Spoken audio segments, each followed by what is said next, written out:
So I'm back on the Vassfar Trail.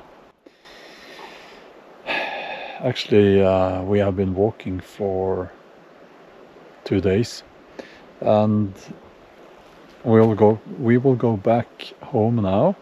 I didn't film much, but I'm here with my son. I was hiking here with my son, and I will be back to do the last stretch of this quite demanding trail here in Norway.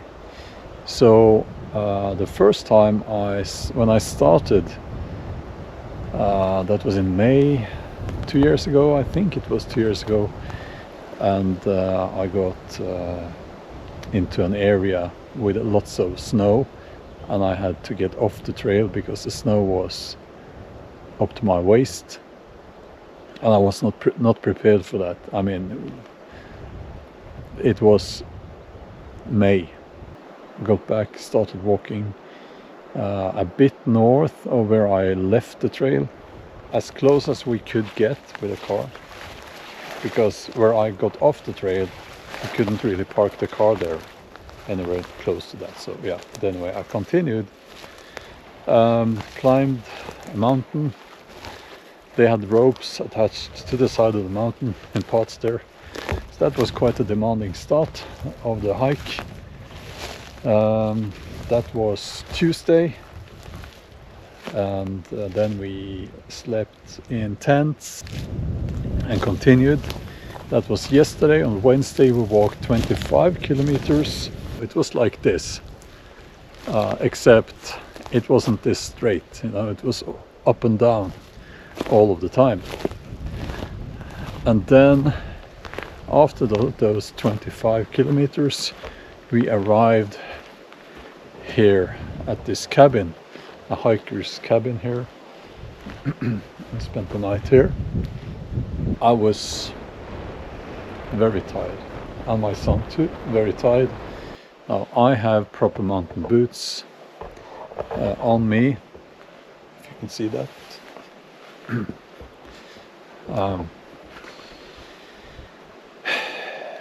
You can't, or you shouldn't, I think it's physically possible, but you'll be in a world of pain if you hike in mountains like this. I don't know if you can see the mountain behind me here, in trail runners, as they say. Even in summer, it's June now. I will see how soon I'll get back on the trail. I can't be away for 10 days to do something like this. I just can't. So I'll have to do this in sections. The last part, I believe, is like up above the tree line.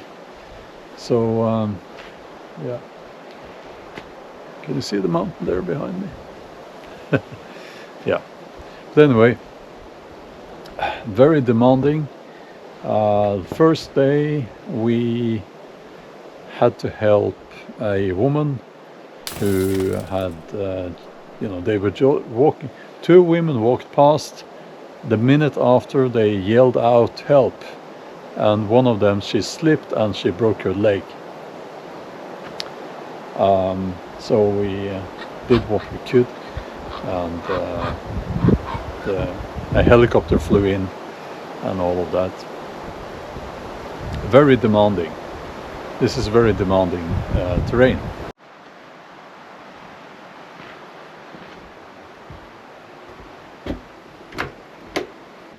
Yeah, so it's really nice here. Big stove. That's important during winter.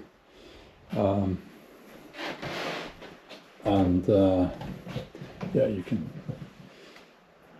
have a gas stove there, and you have nice view here out the window. Sleeping quarters, bunk beds. And I find this one I find kind of amusing. So this is a bedroom here for people with dogs, and the dogs are supposed to be in the cage there. Is that called a crate? anyway. Yeah, so you have the stove here as well. And my question is, you know, I know they have rules, but also I have 2 dogs. I did not bring them with me on this hike. But how many of the owners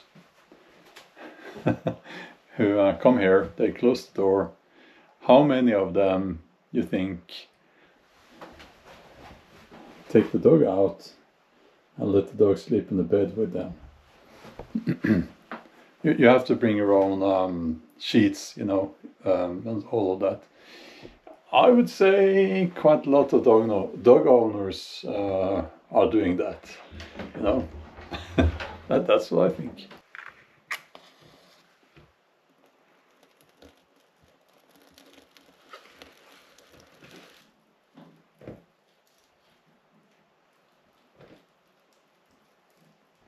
So this is of course beautiful, but most of the hike, it's been a very dense forest, Norwegian forest, very dense, very demanding, boggy, bugs. And my son said that whoever decided to put the track here, or to put the trail here, must really enjoy walking in the bogs, because it was, yeah, it was like, if there's a boggy area, that's where the trail is heading, straight across those wet areas. Now I'm just trying to find a pickup area, pickup spot.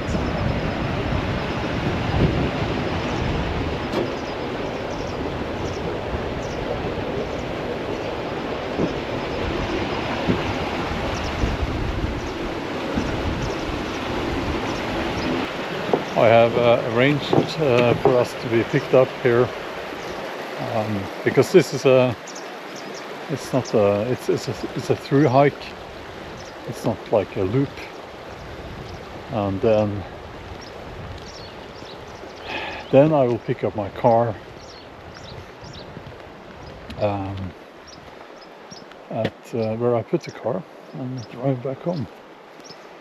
Yeah, look at this old cabin.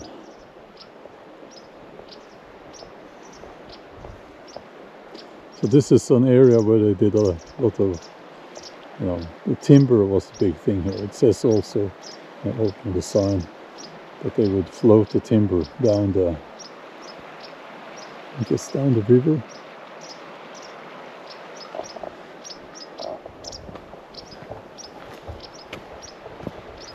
It's not my major area of expertise, I must admit. But Olav Haraldsson, Olav the Holy, he came from this area in Norway. Yeah.